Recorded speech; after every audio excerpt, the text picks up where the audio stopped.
conversations. This show is all about, you know, having in person connections and real conversations and bridging the gap between men and women.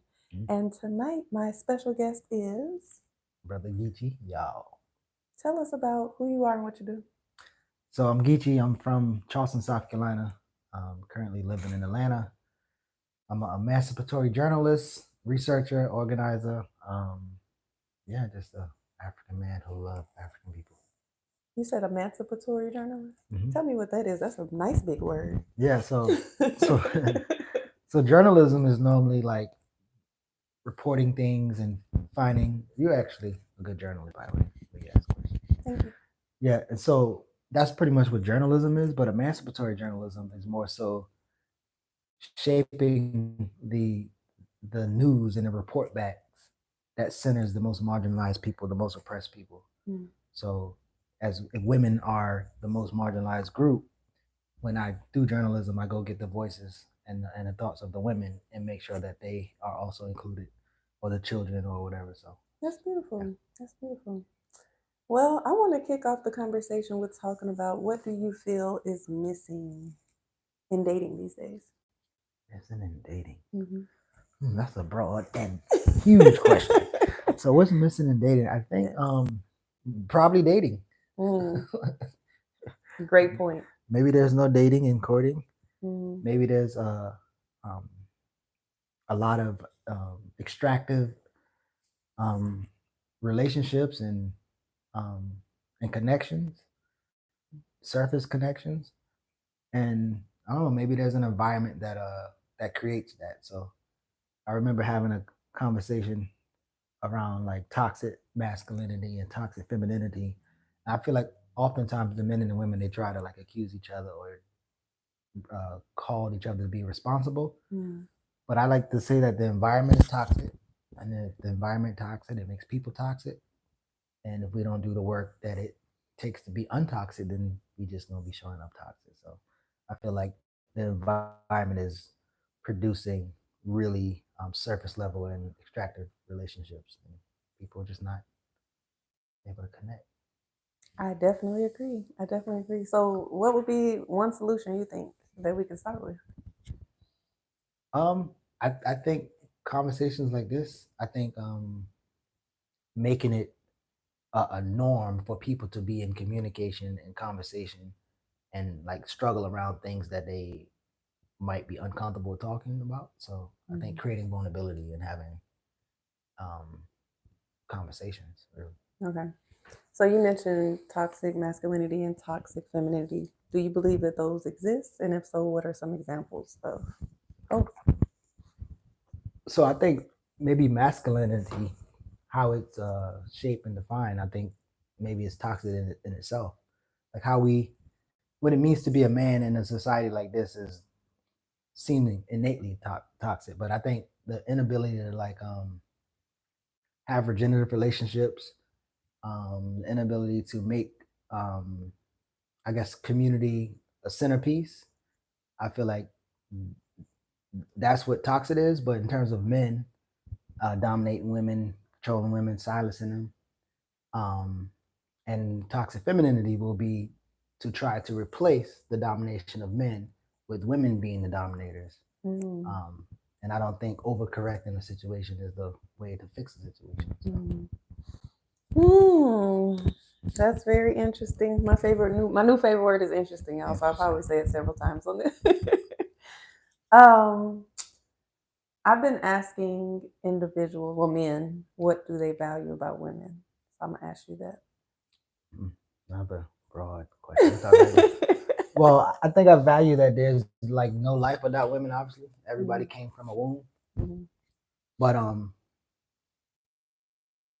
I guess broadly I would answer it. I value like the balance that women bring, and that doesn't mean that they would have to be, you know, falling into gender roles. But I feel like as people always talk about yin and yang or whatever, like there's really no way to have a balanced society or a healthy society without them. So I feel like the balance that they bring in a mhm, world that tries to tell them that they're not anything other than trophy wife. Uh, I don't even know some of these words like what are the people? Arm candy. Arm candy, eye candy, all that. Like, yeah. So, like the power that they bring, the strength that they bring. Yeah. Beautiful, beautiful, beautiful. Um, you want to ask me some questions? Because I Yeah. can start questioning No, you all I mean, night. I do good questions too. Because So, I'm used to look with this show. I'm used to like having two people, so I'm like, okay. there's usually like a difference of opinions, and then Hmm. I'm like the mediator. So this is my first time doing one on one. I'm like, I'm gonna end up asking you all the questions. So hit me with something. We're in 2024, Mhm. and there's this environment that we all engage in, and I mean, you've been around for a little while. I don't know, like 36 years you're not around the old. You're sun. not old. Mhm. But so, what kind of society, or what kind of man do you think the current society is producing? Like, what it? And I know we don't want to generalize men, but like, if you had to kind of like speak, what would you say that the The current society? Yeah, society. yeah. What kind of men is being produced, or Um, I've seen a lot of hurt men, and sometimes that hurt is being presented as bitterness, anger, rage. Um, is it fragility? Like fragile, fragility? Yeah. um, Mhm. egos, extra sensitive, and then there's like another group of like resilient men, strong men, men that are very balanced. But the current society, I feel like, is producing a lot of hurt men, and that hurt and pain is kind of coming out in different ways, um, which is unfortunate. As a lot of men that are feeling unheard, unseen, unloved, um, unimportant, and then there's some that feel like super important, where they feel like everyone else is inferior. So, Mhm. yeah, I think that's kind of what the current society is producing. And if that, so I don't know if there's this thing of like what comes before, like, is it men altering women or women altering men? But in turn, what does that do to the women? Is it something that women have to adapt to, or as I'm sure some men will claim, is it something that women are doing to, help produce that? I think it's a combination. I think it's women are contributing, but I don't think we are the blame. I think it's just like a combination of however we are all reacting to the current society, and how women are feeling we are being treated or perceived by men, and then women are becoming defensive and guarded and reserved and pulling back and Mhm. cutting off, hardening our hearts or whatever. Mhm. And then it's like a cycle. So we're doing that, and then the men are doing what they're doing, and then everybody's pointing the finger at who's to blame. So I think the one of the solutions is just like um, personal development, Mhm. self awareness, emotional intelligence, doing your part to listen to what the other people have to say, but also not just okay. If men are telling us these are our needs, listen to them, but then some of it is not something that we're willing to do. Mhm. So being able to communicate that, and then the men being able to hear us, and we come to some type of agreement. Mhm. But I think the main thing is kind of just like focusing on self improvement and being open minded to hear what the other gender is hurting about, and being open to doing something about it and not always being defensive. Mhm. So it's going to take everybody, every collectively, it's going to take both sides to kind of fix it, and both sides to kind of let go of pride Mhm. and yeah. So before I toss the questions back to you, um, you said gender. Do Mhm. you think there are gender roles? Is there natural gender roles? Is it like to each his own and people create it? But like, how you view gender roles? I mean, I don't mind gender roles, but I think that like when it comes to couples and like family dynamics, people should come up with what works best for them. Mhm. Um, because me personally, I like to cook, I can clean, but I don't want to do all of it. So Mhm. I would love a partner that also cooks, and really, I would really love a really super clean partner because I'm a little messy. Um, like cleaning is not my ministry for real. Like I'm not dirty, but I don't like cleaning like that. And when it comes to raising a family, of course, I think all hands on deck.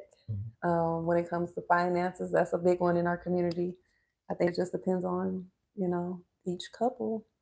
It would be nice for the man to take care of everything, and I just collect my coins. But in this economy, I understand that sometimes it's all in.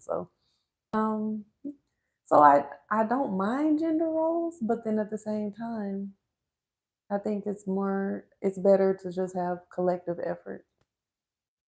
Mhm. What you think? I think the same. I think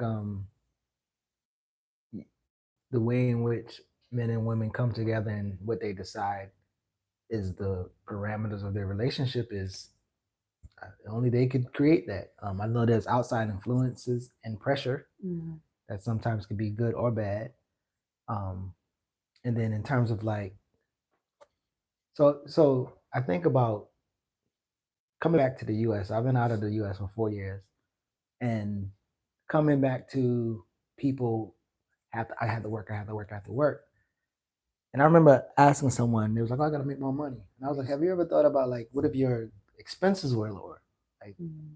and I don't think they was ever thinking about that. And so like I live in a place where the better and the more community you have, the less you have to spend on day-to-day things, which mean the less you have to make or the less you are required to make, and the more you're able to either create and make more or have a balance of joy. Because I don't think money is the thing that creates joy and I guess a fulfilled life. So um, if we're talking about gender roles, like if a man or a woman has the relationships to provide the material resources, um, however that comes, I feel like that's more important than what money can buy. Mm. And mainly because in an economy like this, like you have to be more creative. You have to be, um, I guess, equipped with some type of skills or know-how to like get resources and get the things that you want. But I think sometimes how you define what is important as for resources is, I think that's where the struggle comes because outside influences is you need like a huge house, you need this thing, you need this car. And so I think if two people can come together and like really flesh that out themselves, that'll be the ideal thing. Okay, okay. I mean, how do I feel about that? I agree, and I don't think money necessarily brings is the answer for joy, Mhm. but the lack of it is definitely can get you the opposite of joy sometimes, especially in our society, and basically not being able to take care of your necessities at least. Mhm. Having an abundance of money to be able to travel when you want and buy what you need and all of that is really nice. Mhm. And I feel like it does take away a lot of stress. Mhm. But you could have all the money in the world and still be sad. So that's not necessarily the answer to joy. But sometimes you're depressed and sometimes you just broke. So What do you I think are don't some know. some needs then? Like when you think about the needs, what are your primary needs? Or Well, to not be in debt, to be able to take care of housing, Mhm. bills, transportation, food, of course. Mhm. And I really like to be able to do the things do what I want to do when I want to do them. Like if I want to go to an event or go to a concert or go to travel or whatever, I want to be able to do that without having to worry about where I'm going to get the funds. Mhm. But I don't really think that my needs are that expensive, Mhm. personally. What if the first one you said was interesting? I use your word. Not being out of debt, right? Yeah. Interesting. Um, in Charleston we say interesting. Hmm, Tell interesting. So I that's interesting. yeah, interesting. Mm-hmm. But so the thing that you named first Mm-hmm. is normally the vehicle in which people get the other things. So you Going have into to go debt. in debt to get the house. You got to go in ahead to get debt to get the car, start a business, um, and hell, sometimes the bills.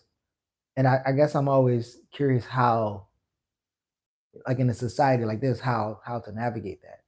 Because if you are, I'm sorry, I hit the mic, y'all. If you are a part of an economy or environment that you produce wealth for somebody else, and it's like innately structured in a way to where the only way you can obtain those resources is through debt. And in fact, you have people who sell financial literacy courses that say leverage debt. So Yeah, that's true. so I wonder if again if the cure for debt is relationships, as we're talking about today. Like I wonder if that's a thing. In what way? Because you're leveraging each other's. Let me let you explain because I'm. Well, maybe like so. If I build a relationship with 100 people Mm, and they love me and I love them, they could help me build a house, as opposed to me trying to ask the bank for a loan, get some construction company to build a house. And mm, it's like, because ultimately what you're doing, what money is to get people to do things that they otherwise wouldn't do. mm-hmm. But if you have relationships, people do things out of love and care and respect. That's And true. it just seems like the cure might be. That's true. So, how do you go about building these relationships and I mean, you're the getting expert. these connections? I mean, You the expert. I'm learning. I'm learning about. I mean, and I think this is the time where we need to be talking about this. Of course, elections happening, Mm-hmm. Project 2025 Mm-hmm. in the air. Mm-hmm. Who knows what else is to come? They say the U.S. dollar is not doing too great. Who knows? I don't know. Mm-hmm. So I guess we need to be talking about preparing and like connections and community and bartering and Mm-hmm. having something to offer and having something that someone is willing to give you. So what do you feel like is the best way to do that? Like getting active in your community or what? I mean, I think um, understanding the, I guess, the social forces that are around and what are they doing. Like the social forces want us to be in rugged individualism. They want us to just be out for self, as the young dumb brothers say, money over women, Mm, and women say chase a bag and whatever it is. I don't mm, know. And then disorganized. Uh, they thrive and kind of demonize intelligence. So people are always like anti-intellectual. I ain't got time to read no books and all this other stuff. mm, So yeah, I think maybe the first thing is to like understand why it is important for whoever's in control to prevent us from loving each other. I think that would be the first thing. And once you understand that, you can kind of see some of the traps that incentivize or encourages us to kind of be antisocial and aggressive towards each other. Um, and then I guess you can escape some of those things and then become more social. So I think the first thing is like really get a grip on, um, you know, there's some psychologists that talked about how the European had to convince African people to hate themselves. mm, So not only did they take their language, they take their ability to define success and all these other things, but they also impact their relationships in a way, right? Everybody can say, "Oh, well, the welfare thing, the man got to stay at the house." Like those are small things to compare to what they have done to break us up. mm. So I think when we can understand what's at play, we have a better chance of like navigating those things and overcoming them. So yeah. Can you can you drop some gems for us about some of the other examples? Because we always hear that example about the welfare um, and other plans or plots to keep the black family separated. What are some things that maybe people haven't really heard of that you know about? Well, I think well, maybe one this idea of marrying for love and what we decide or understand what love is. Marriage is a political thing, just like any other thing. And I think the way in which you connect and who you build and what you build with in terms of like the people, the type of people you build with. I think that's one thing. Um, because if you also remember, like TV has this way of conditioning us, right? So on TV, you might see the love story is like these two people meet and they just have wild and passionate sex, and then they just live happily ever after. Mm-hmm.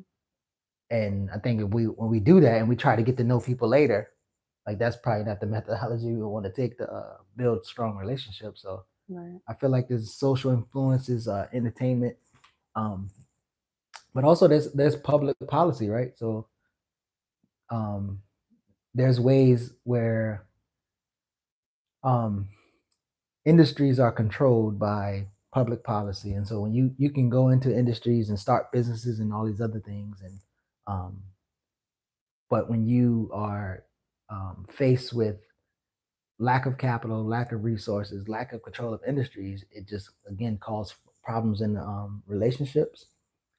If you ever seen Nika Giovanni and James Baldwin have the conversation about love, um, and I think Nikki Giovanni was like, if you're faking it with your white boss every day, you can come home and fake it with me. He's like, I can't. And so a lot of times we don't know that the stress and the conflict that we have is coming from outside. It's politically created. Mm. And here, like, there's another book called The Development Psychology of a Black Child, and it talk about from birth to a period of time before economics impact a child. Black children excel, right, in everything, but the minute the money factor come in, white children start excelling. So again, those are all political created things, and so I think that's probably one of the psychological warfare, the attack on the black woman, and the incentivizing the black man to join the attack on the black woman. So there's a lot. So how do you, or I'm pretty sure you're very selective of your circle and then the men, the type of men that you surround yourself with. But if you do find yourself in the space or room of men who are kind of like women bashing or saying inappropriate things about women, how do you handle that? So I mean, I think I challenge people in spaces that I'm in, and also feel like when I can't do that anymore, I don't be in those spaces anymore. I don't know if I was telling this before, but at one time I remember being at a barbershop in Kentucky. It was in Lexington, Kentucky. Mm-hmm. At this barbershop, getting my hair cut. There's a new young brother just came in. He just got married, and there was like some people coaching him on on how to cheat. Like bro, like you can't be loving and marrying these. Like you already got a wife. You gotta. And I'm listening to everybody like go around telling him this stuff, and I'm like, which one of y'all niggas? Excuse me. Which one of y'all gonna tell him not to cheat, or which one of y'all gonna tell him why he married if he gonna still be? And they was like, oh man, not the old head brother. He be coming here and saying that, and I was like, bro, I'm not about to come in here. And I haven't actually went to that barbershop since. Like I just left, and so if I'm in an environment where brothers aren't trying to hear and they're like pretty much I don't know, committed to whatever clown stuff they doing, I just won't participate. Yeah, I mean, the barbershop talk is interesting. Me and my family, we have our podcast, Table Talk Thursdays, and one of the things we do is like barbershop ambushes. Oh, So we will just pop up at a barbershop that's and dope. engage in conversation with the men, and it's very interesting, y'all. Give me some juice. What the story? We got tea. Get more. Right. Give me something. What happened? What do you So, remember? I mean, I don't know if they give it to us all the way raw, like how they would if we weren't there. But we've introduced certain topics. I think one of the topic was, what was it? Was it, is dating a form of prostitution? That used to be the question we would ask to spark conversation. What are your thoughts on just that headline right Is there? dating a form of prostitution? Mhm. I mean, wait, who's? Is there like a dating? Is it like so? If you're saying like is there a pimp in this situation? Like is somebody No, okay? not necessarily. Yeah. I guess it would be in prostitution terms a trick and a hoe, and I guess Oh. maybe like because men are usually the ones that are spending the money on dates, and women maybe they may expect to get something in return. I guess that might be the correlation. I don't know. Yeah, I don't. Yeah, I don't know. I think I would have to just make sure I understand. We saying the same definition for prostitution. So, yeah, I don't. I think dating is messy, and maybe it's. Uh I don't know. I don't know about that one. If But those are some of if the you give me a definition for prostitution, I might can be like, yeah. prostitution is doing something for, I guess not necessarily. I was gonna say doing something in exchange for money, but that would be mean that we working and we prostitutes because we working. I But mean, some would say that. yeah, yeah, they do be trying to hold us at these jobs. I don't know. That's one of the topics we've had. I would have to go back in the archives because the last one we've done was like pre-pandemic, so we haven't brought it back up. Mm-hmm. But it was interesting to see. We had young guys in the barbershop, and then there were old heads. Well, you know what? We did a live show in a barbershop. It wasn't an ambush, but we did a live show. I don't know if it was this spring. I think it was this spring, and it was like I think the youngest guy was probably in his late 20s. The oldest guy was like in his 70s or 80s, Mm-hmm. and they were blaming women for everything. The old man was the main one, and it was it's like, damn, you find like any little situation we talked about, it somehow ended up back on it's the woman's fault. And I just couldn't take it. I don't know. I know that women are not, we're not innocent, and there we do some things, and there's women that don't take accountability and all of that. But we are not to blame for everything. I'm sorry. Mm-hmm. So that was a thing. And then we were talking about, what was the topic? Um it was something about booty calls. It was Mm-hmm. like the guy was trying to say that the chick that is like his smash buddy, he was saying that he'll take her out to dinner. So we was like, then that's not your smash buddy. Like y'all are dating. Mm-hmm. So he was like, so I can't take a woman out to eat if I'm smashing her. We like, yeah, but that's not just your smash buddy. Like that's where feelings get involved and things get confusing. So then the other young guy was like, yeah, I'll bring her something to eat. But as far as us going out to eat, and we agreed though, like if yeah, you can bring your smash buddy something to eat, and that keeps it in that box. But the moment you go out and eat dinner, y'all are dating. Man, so What you think? the smash buddy, the smash buddy can't get elevated. They She can't come up the can, roster. but she can. But you're not gonna say that this is just my smash buddy, but you taking her to dinner. I don't know. I feel like, yeah, I don't want to dehumanize Smash Buddy. So Smash Buddy should be able to like. Now, if it's a secret, a sneaky link, I think Smash Buddy and Sneaky Link ain't the same thing. If it's a sneaky link, yeah, you can't take the sneaky link out of dinner. And you might be the sneaky link, and that's why she might. That's why she might not see you in public. See, and then what's the point of a sneaky link when you're in a relationship? So it's like a side chick and a side dude. Oh, or you just don't. Is sneaky links only for relationships? Why are we sneaking? I don't know. We grown. What we sneaking for? Because there's like public figures who probably have sneaky links that they don't. I don't know. Guess. I don't know, but see, but what phase you in? Would you be a sneaky link right now? Nah. In your phase of life? Nah. I don't think I ever been a sneaky link, and I mean, obviously I'm a private person, but nah, yeah, I'm not about to be. My sneaky link days are over. Mm-hmm. I ain't been nobody sneaky link since I was in my 20s. How was that for you? What was? It was a mess. And I was a fool. Like that was my fool days where you think it's gonna be a sneaky. Like, you know what? I went through those phases where I would stay quiet. Like I was dating this guy, and he used to like have poker parties. So he invited me to his house to play poker, but he didn't tell me that the woman that he flew in to spend the weekend with, that he was actually, I think they were in a long distance relationship. Poking her. Exactly. Oh. We had just been intimate maybe 2 days prior or something like that. And I get to the house, his homeboy is there, and then this woman. And I'm like, oh, hey. I brought guacamole that I made and chips. I'm sharing it with her. We talking. And his homeboy was messy. Mm. So his homeboy knew me. And Oh. then he sees her and he started asking her questions right at the table with me while dude is in the kitchen. So he's like, yeah, so where are you from? She's like, I'm from New York. And he's like, oh, okay. What you doing out here? And she was like, I'm here to see him. And then I look and I notice a suitcase by the bedroom door. And I'm putting two and two together, like, that's interesting. My favorite word. Mm-hmm. But at that point in my life, I just didn't say anything.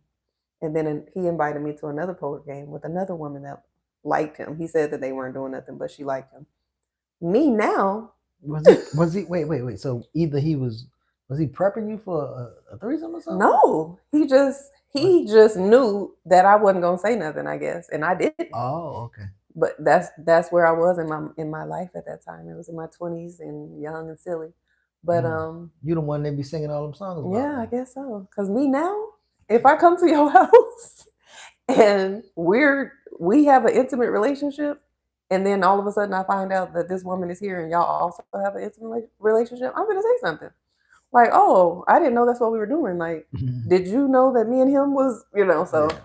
but I don't think I would even be in that position at this big age. But it's just funny how when you look back on certain things, like, and I probably was a sneaky leak before in another situation where it was like,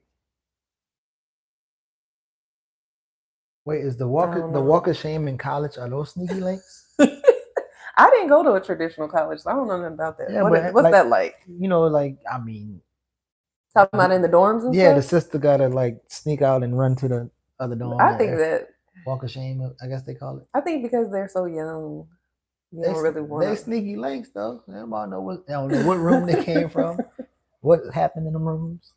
Nah, And nobody ever talks about it. I mean the people talk about it who's watching the person run across campus to get I the class. guess I missed out on the college experience. I didn't. I How? didn't do Why? it because I was the type that was really smart but didn't like school. Mm-hmm. So when I was in high school, I was like, "Ooh, as soon as I get out of here, I'm good." But I knew my dad really wanted me to go to college, and I think that was another part of it. I was kind of rebelling against what he wanted, Mm-hmm. so I wanted to get in my bag right away. So my plan for myself was to get my LPN, Mm-hmm. and then as I was working as an LPN, go to school for my RN. Mm-hmm. So when I think back on it, what I should have did was just took my butt to a 4-year college because as soon as I graduated high school, that next month I started pre-college course or pre-nursing college courses. Mm-hmm. So I was doing my prerequisites, and then I got into my LPN program. I finished. It was a part-time program. Did that for 18 months, and then as soon as I graduated that, I started my BSN program. I could have just went on and did the 4 years, but me being me, I did it that way. And then once I got into my BSN program, I think I don't know, right before that or right in the middle of that, I got married. So I kind of got distracted a few times, took breaks. By the third time I came back, they were like, "Yeah, you can come back if you pay like $5,500." Lord, hey. So I never finished. But when I think back, I should have just went, and I think I would have really enjoyed the college experience. But everything happens I when it's remember they supposed were to. saying something like white women go to college for a degree and a husband, and black women go to college for a degree. You ever heard? I think that's some anti-black bullshit. I've heard You ever that. heard of that? And what you think about Isn't that like? Is that Kevin Samuels' rhetoric? it? Though he adopted that. I don't think No. that's definitely like his. I heard that way before I heard of him. Okay. I mean, we are taught to prioritize education. And, sometimes people blame it on like single mothers as far as like teaching their daughters to focus on career and not finding a husband. Mm-hmm. But I was raised by both of my parents, and I don't ever remember my dad teaching me or prepping me on going to find a man. I Mm-hmm. don't ever remember those conversations like, oh well, when you leave here, you need to be focused on this type of man or that. It was just like you need to get your education, get a certain career. Um, so I don't know. I think maybe black parents can do a little bit better with cultivating our minds around what healthy relationships look like. I mean, not that it doesn't happen, but Mm-hmm. um, maybe having more conversations about what does a relationship look like, what should you be looking for, when should you be prioritizing it, and how to navigate relationships. um, I don't know, I think we kind of just learn from example and just get out there in the wild and figure it out. Mm-hmm. But I know there's some parents that really talk to their kids about it, but I guess it just depends. If white women are being taught that, I don't know nothing about them. what and what their plans are, but from what I hear, I do hear that they're taught to like go after certain men. Like even we're learning that the college kids, the white parents are teaching their kids to go after these athletes and stuff like that, the girls. Mm-hmm. So I don't know. And making political decisions to secure their future. Maybe. Yeah, and probably don't even like the athletes really. They just like what they can, how their daughters can benefit. But so I don't know. Since we talking relationship and that kind of thought, do you believe so what do you believe about like connection, attraction, compatibility? Like do you believe like these things have to be there, they can grow? Like what's your philosophy around I definitely think that they can grow. Like I feel like once you choose to want to be with someone or like someone, eventually if you're not initially attracted or if you're not initially like drawn to them, after a while you're gonna be like, if you start having feelings for somebody, they're gonna start looking good to you. I've been in that situation where I'm like, he do look all right, but I know that he, I wasn't really attracted to him like that in the beginning. Um, I think that attraction matters though. Like I get the political and the business side of marriage and relationships and all that, but Mm-hmm. I'm still like a real hopeful romantic. And Mm-hmm. I think that compatibility and attraction is important. Mm-hmm. It might not be a priority, but I think it is important, especially compatibility as far as like um, personality and values and future goals. Mm-hmm. Like if you like for me, for example, I would love to be a gentle parent to my future children. As much as it's going to be kind of challenging for me because I don't think there's a difference between like just being a passive parent. Like I'm not, Yeah. you ain't just going to be doing whatever, but like I want to listen to my children. I don't want to put my hands on them, stuff like Absolutely. that. Yeah. So I wouldn't connect with a partner that's like, I'm beating my kids' ass. Like No. I'm gonna cuss them out. They're gonna be little ninjas and all of that. Like so to me, something like that would be like, okay, that don't make sense to be with that type of person. But little things like, you know, there's deal breakers, there's non-negotiables, and then there's things that you can compromise on. I'll say that. Mm-hmm.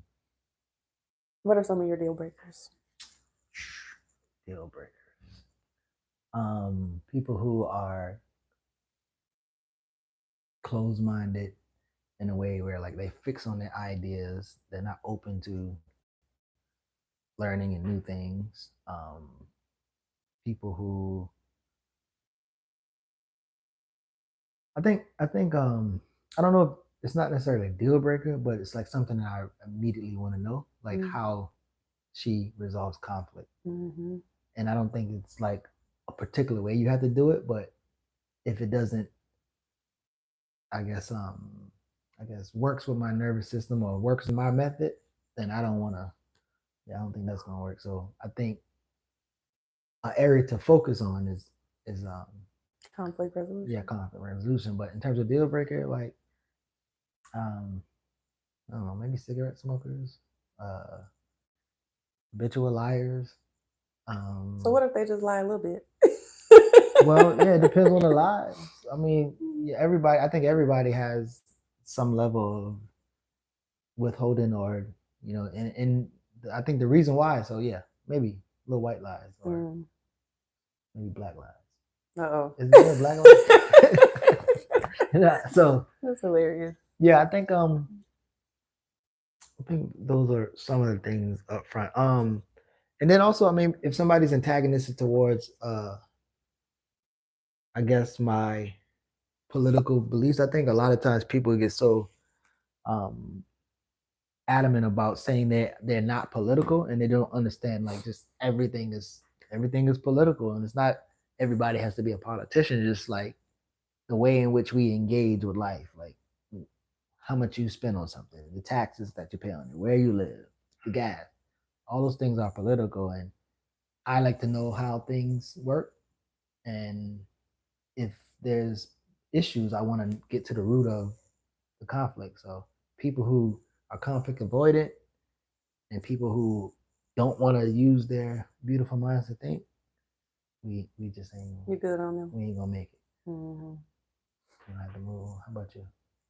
Oh, conflict resolution is huge for me too. Like, um, and then emotional regulation. Like, if you go into rages, just don't even look my way, please.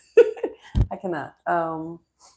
Deal breakers, definitely the cigarette smoking. I don't like any type of vice. Like if you smoke or if you drink, if you got to do it every day and like you have to do it, any type of addictions. I don't like um, closed mindedness. I don't like judgmental men. I don't like. Um, I don't like any type of abuse. Like even like little bit like insults in the form of a joke or belittling or any type of disrespect, that type of stuff. What are my other deal breakers? Um, I don't like men who don't have some level of being conscious. Like you ain't got to be super woke, or you don't have to be Dr. Umar like people like love to say. But like if you're not aware at all, that's kind of a deal breaker for me. What else? Poor hygiene. Um, no friends because you don't have to be like have a ton of friends, but like Ain't nobody if you need. don't have anybody, like I tell this story all the time, but I had matched with somebody like years ago, and he was like, he doesn't have friends. He's not cool with his cousins. He's not close with his siblings, but he's like really super adamant about wanting a woman. And I'm like, I already see how this gonna go. I'm gonna be the center of your world. You're gonna be obsessed. You ain't gonna have no business, and I'm gonna be stressed out trying to be your everything. So he waking up every day and saying, "What are we doing today?" Yeah, get you some business, bro. I want to back up to no judgment. Mm-hmm. I want to ask an idea around judgment, and then maybe give an example. Okay. So when I hear people say judgment, I hear no condemnation. Mm-hmm. I don't hear you can't make a judgment. So for instance, you made a judgment based off like, oh, you ain't got no friends. According to this, you're not a bad person, but according to this, we probably ain't gonna mesh. Yeah. So yeah, I wonder how do you distinguish the two? Mm-hmm. And then depending on your answer, I might give you a history of my experience with that judgment thing one day. Okay. So like extra critical or um like not accepting of things that I accept about myself. Like if there's something that I do to express myself and I accept it, but my partner is judging me or is trying to shame me for whatever it is that I'm doing. Um, that type of stuff. Oh. Does that make sense? Yeah. Do I need to? Okay. I mean, I think it makes sense. I remember so I had a situation where I met I was connected to a sister from some people that we both grew up with, and we were in different cities at the time, communicating, everything flowing. I'm liking the situation. She seems to be liking the situation, but I don't know if it was a sneaky link. But she had a situation where she was like, I guess, having sex with a dude who also had an open relationship, and then I was like, okay, well, I'm liking you in this particular way. We ain't gonna be able to make it. Yeah. And in her mind, that was I'm judging her. Oh no. And I'm just like, nah, like I'm making the judgment Right. Really for of yourself. I ain't gonna be this ain't gonna be healthy for me. I'm not about Right. to we're not about to be having, you know, yeah, that's not gonna happen. So. Yeah. I don't think that was judging her at all. I could see if you were like, why would you do something like that? That's crazy. And like just go off on her for her personal decision. Mm-hmm. You're just saying like, that's not going to work for me. That's not Mm-hmm. going to work for what it is that I'm wanting for myself. So I don't consider that being judgmental. But like, what's your sign? Libra. Libra. I've seen I don't know a lot of Virgos, but the ones that I do know are very like critical and they analyze and they kind of judgmental and that's like when you hear about Virgos, they Mm-hmm. say that about Virgos. Um and yeah, I've noticed that from some of the Virgos that I know. I mean, I think so. I do know that I think critical thinking is important, Mm. right? And I think being overly critical is not necessary. But so I do analyze and like my goal of criticizing or critiquing something isn't just for critique's sake, but it's more so to have an analysis or Mm-hmm. so like if you're telling somebody about so for instance if brothers out there who are like knocking a bunch of women down as much as possible or whatever and then it's like oh I'm ready for a relationship, Mm-hmm. the critique would be like bro we creatures of habits, that might not be a good idea, you probably need to sit with yourself first. Mm-hmm. And I'm just so checking the audio. but the objective Testing. We're about Sorry. to check. I'm just checking the audio. no but the objective is to help you formulate awareness analysis so that we can make better decisions, Mm-hmm. and also that we don't misrepresent I guess what was and what is. So um yeah, I don't know, like because again I don't think we have an environment where there's a lot like there's a culture of critical thinkers. I think it's more Mm-hmm. so a culture of like conspiracy theorists Mm-hmm. and like vibes and all that other stuff. And I just think I don't know. So I don't know. It might come off critical to somebody who's extremely uncritical or who wants to.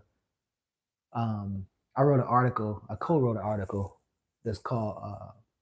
Well, I don't remember the title, but the topic was about ignorance is bliss, Mm-hmm. and people use that phrase, and we like studied like where it came from and how people use it different, yeah, incorrectly, different than it's being used, and yeah, I don't. So somebody who might want to engage in this like unblissful or negligence or ignoring of something, yeah, they might think I'm critical and judgmental. But and again, that sister told me she felt judged, and I'm like, okay.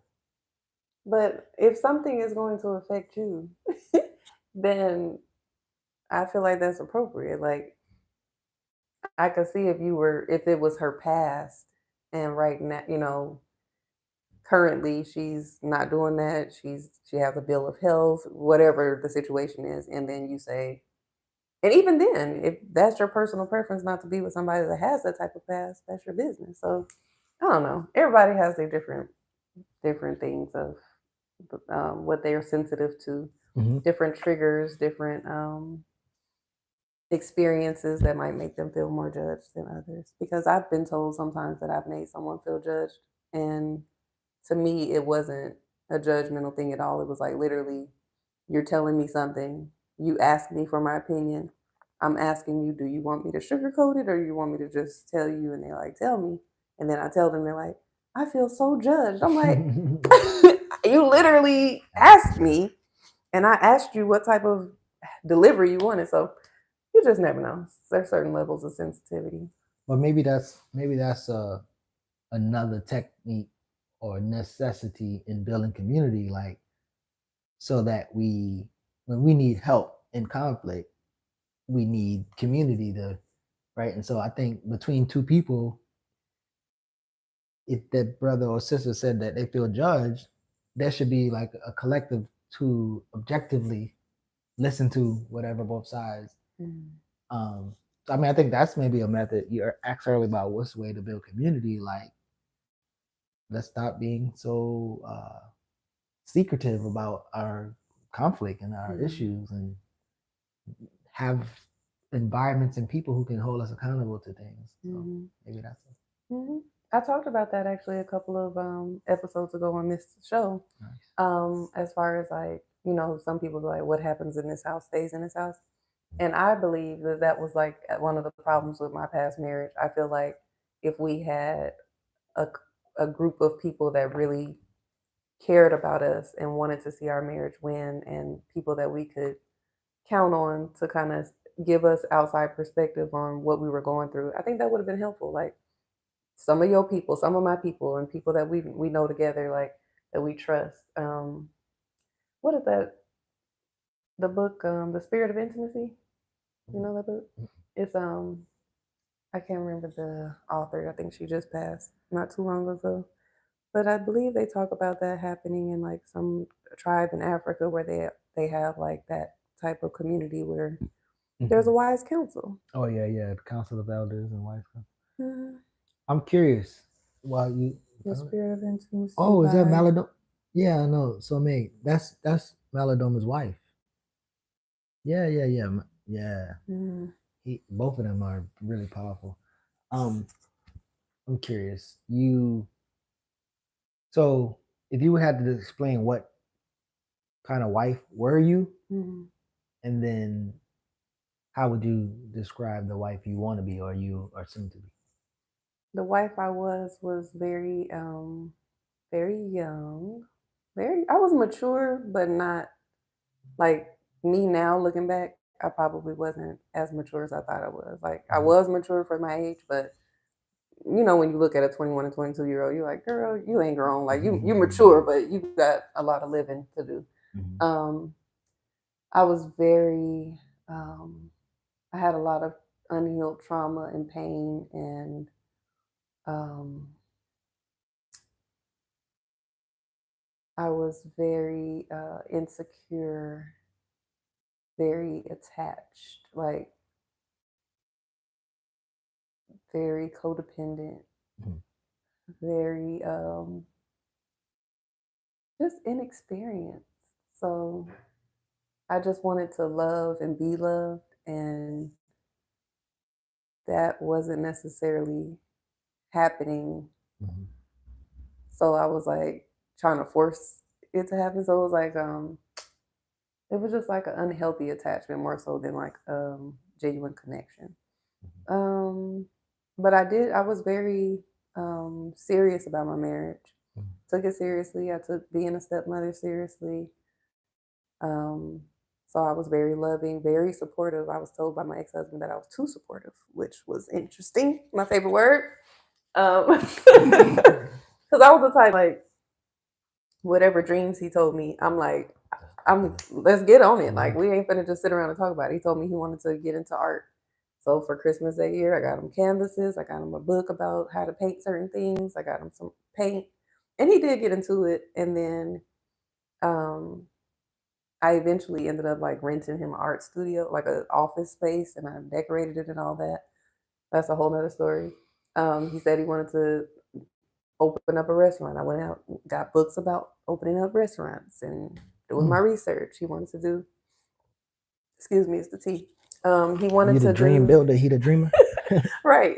He wanted to do, he was, he's just an interesting guy. Rest in peace. But he wanted to get like an escort service. And I was like, okay, let's find out the legalities of this, and we could do it this way. He really wanted to do an escort service. He wanted to pimp hoes. Oh Lord. And I was like, we ain't finna do that.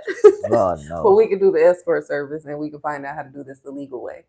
And it's like every time I would really get on board with something and like get the planning and action, you start to lose interest. And I'm like, so it was just I learned that people have to be on their own time. People, if I gotta see the effort that you're putting in, I can't make you do it. Like if you just want to dream about it and talk about it, that's on you.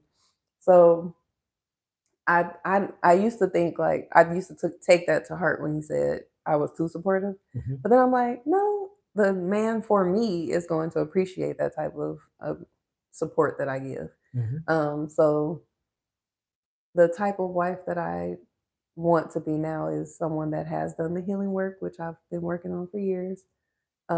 Someone who knows herself and um, is confident and secure and not trying to imprison their spouse because then we both were controlling. Like I felt like he was just controlling, but when I look back, I'm like, girl, your ass was controlling too.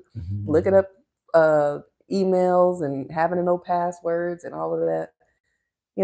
I'm good on all that. So the wife that I want to be is just someone who has done the work for herself and someone that can bring balance and support and love and um, just excitement to just share and build together and be on one accord and create a beautiful family. And yeah.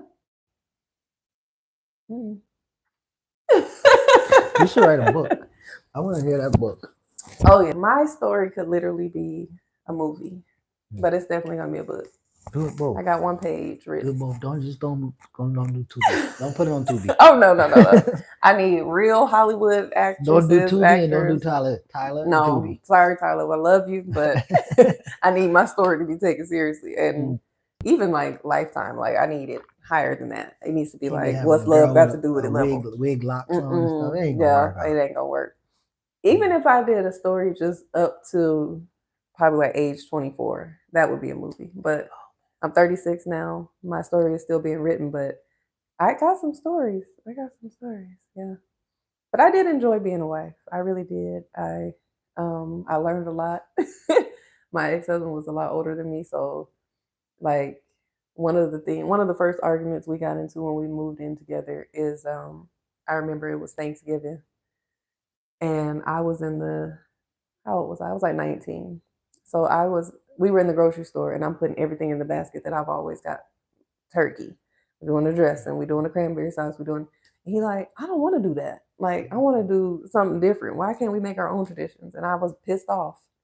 I'm like, I think I left the basket in the middle of the aisle and stormed off. But then I ended up calming down, and what he ended up creating was like some little miniature Cornish hens and some other stuff, and it was good. And it made me realize like that's what you're supposed to do. You're supposed to create your own More memories, traditions, and memories. you don't always have to do exactly what you were raised to do. And like some of the things that my ex husband was, he was very well studied and he had different views on things that I was very closed off to at the time. That now looking back, I'm like, dang, all the stuff he was telling me, I get it now. So, you know, there's great things that I learned and experienced, and then there's whew, some very interesting things that I went through as well. But yeah. You should have a little ticker at the top that count how many times you say interesting. Y'all count it when y'all watching this. Interesante. Count how many times I Go say back and count. interesting. Now you have to start over, Mhm. then count them, and keep going. I'm gonna put it in the caption. Read the caption before you get started. So, have you ever been close to being married? So I've been Oh yeah, you have been married. married for I mean, they don't really count, but no. So when I was 19, yeah, I was married. I was like one of those courthouse. I'm sorry, y'all, I keep hitting this thing. I was courthouse married Is it for, still on? I think so. It's Yeah, I see the green for light. for military purposes. My partner, wife, I guess, was in the military, and they came from basic training. And in order for us to get into housing, we was out in Warner Robin, Georgia. In order for us to get housing, we had to have them paper Excuse me. signed. So we had the paper signed. Boom, was married. Mm. Was it like a courthouse thing, or was it just literally boom No, paperwork? yeah, we went to the courthouse and Y'all had to signed the stand before papers. the Yeah, person. sat for the little judge, and yeah, and then Did you tell your folks? oh yeah, I mean, it was my mom was like she she was like saying that it's not a good idea, but she also was supportive. Like my mom is always there. Like she'll be strong on her support, Mm. but strong on her opposition, but then throw She'll the still support support once. you. Like if you make a good argument or if she know you're gonna do it, then she's like, all right, well I ain't even change it. But, Mm. so yeah, but I was So since then, have you been close to like proposing, had an engagement? Nah, no engagements. No. Well, like one time I think they were headed in that direction, but that didn't continue. Um, but no, nothing, nothing that I would like say was significance to be there. So, and because that thing was really short, it was like annulled. So it's not even on the books. Mm-hmm. Yeah, then I would have to say no. Is that something you desire for your future? Absolutely. Mm. You know, I've been designing a wife since I was like 6. No. I used to be like when I was little, because I had like family members who come back to South Carolina and they always driving it with their family, and I'm like, yeah, I can't wait till I be driving. I knew how my car gonna smell. I knew how my car gonna Oh. smell, and I knew she probably ain't gonna be driving. I'm be doing the driving. Mm-hmm. So yeah, I used to think about that since I was little. Mm. And yeah, That just made me think of another one of my deal breakers: what's that? reckless drivers. You can you drive? I feel like I can. Oh I'm Lord. not that. I'm not. Let me see. I can drive. I drive safe. Well, when you say you can feel like you can drive, that means you probably Sometimes some people be saying that they don't like my driving, but I drive safe. I don't know. I don't drive wild, and I don't like people that drive wild.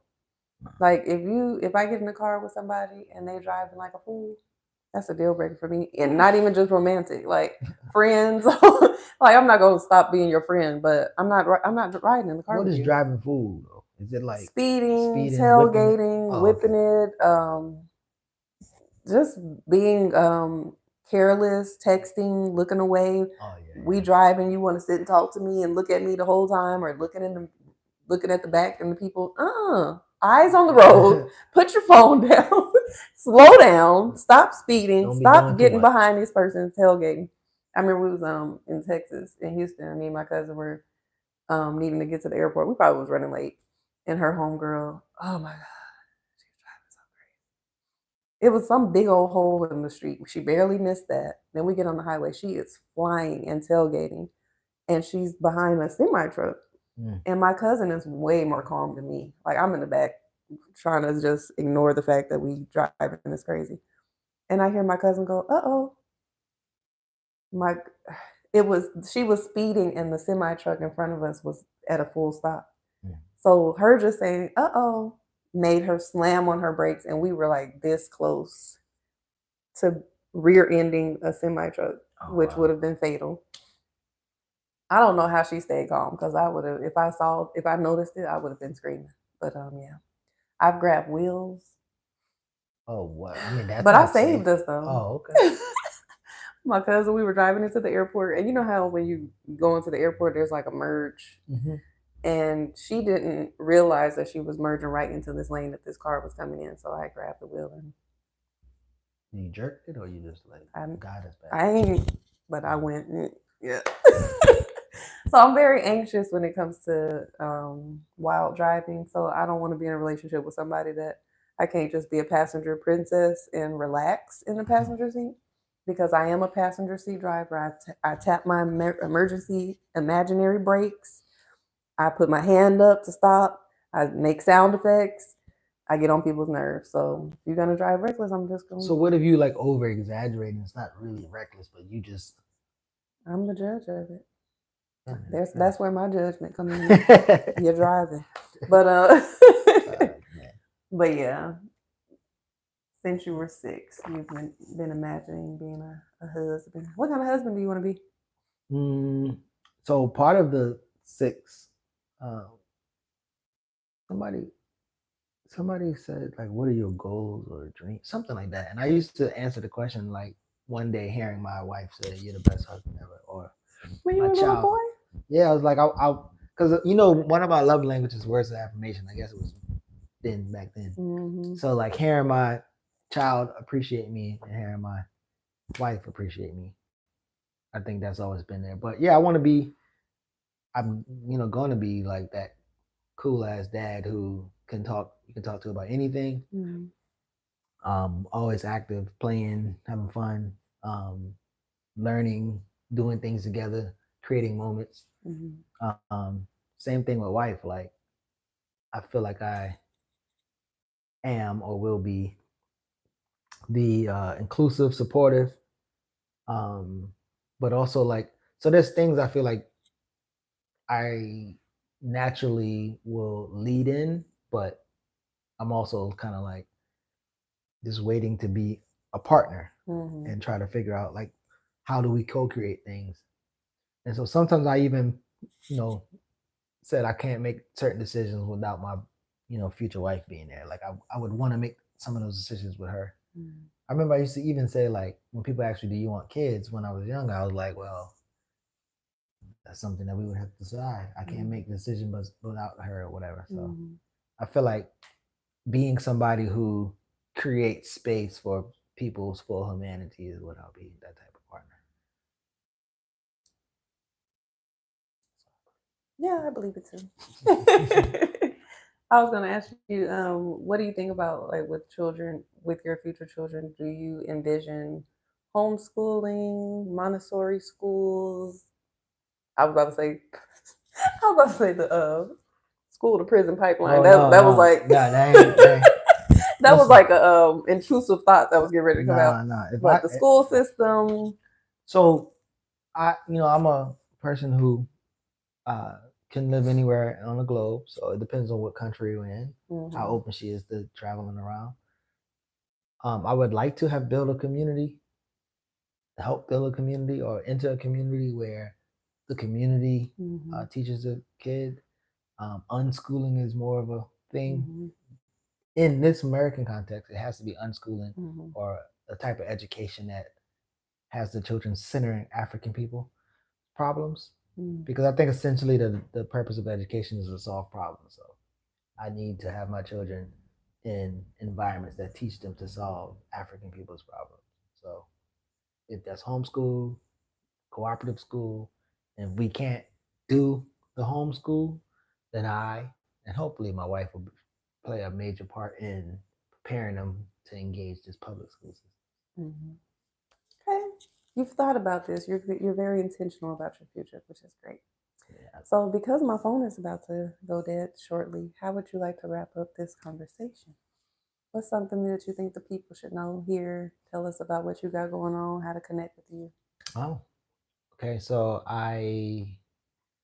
what we I got going on? So right now we are engaged in trying or attempting to build a community or power or rebuild a community in the Pittsburgh neighborhood of Atlanta. So I'm organizing here, trying to make sure that we could connect to people so that they can build power and do things together. And also I'm on different uh, platforms. So the Black Liberation Media, you can see us. I have a show every Friday morning. It's a mixed show. And Instagram, Geechee Motivator, Facebook, Geechee Yaw. And yeah, I don't know. I'm in these streets. All right, y'all. He's told you how to connect. And yeah, I think this was a great conversation. I think community is important based on what we're talking about being intentional, doing your work, being collaborative. What else? What else can we pull from this conversation? Being intentional about love, knowing what love is, being social and not antisocial. I need to work on that. I think I've been way more social than I usually am. I'm still an introvert. Like I need to center myself But and is have that my. natural?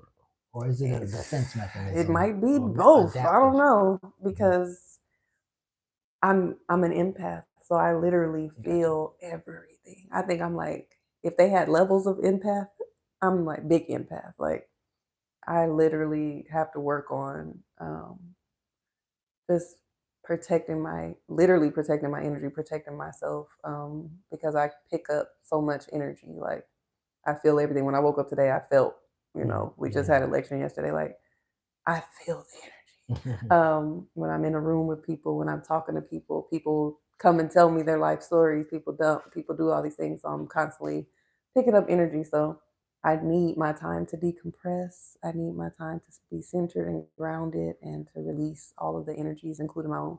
So that's where a lot of that anxiousness, anxiety, and overwhelm come from too. Is sometimes it's not even my own energy. So I have to, get into nature, go to the water, do whatever I need to do to release all that. So maybe I think I'm kind of like an ambivert, a little bit of extrovert, a little bit of introvert, but mostly introvert. And I am getting out here in these streets, being more social than ever. So, but yeah, we will conclude that on that note. Thank you for watching this episode of Connections and Conversations. You can connect with me on Instagram, TikTok, Facebook at Osha Cerese, OSHACERESE. If you would like to book a life coaching session or something like that, you can always connect with me on my website, www.oshacerese.com. I do coaching sessions, content strategies, and if you want to book me to pop up and have a conversation or curate an event, you can connect with me there as well. Until next time, talk to y'all later.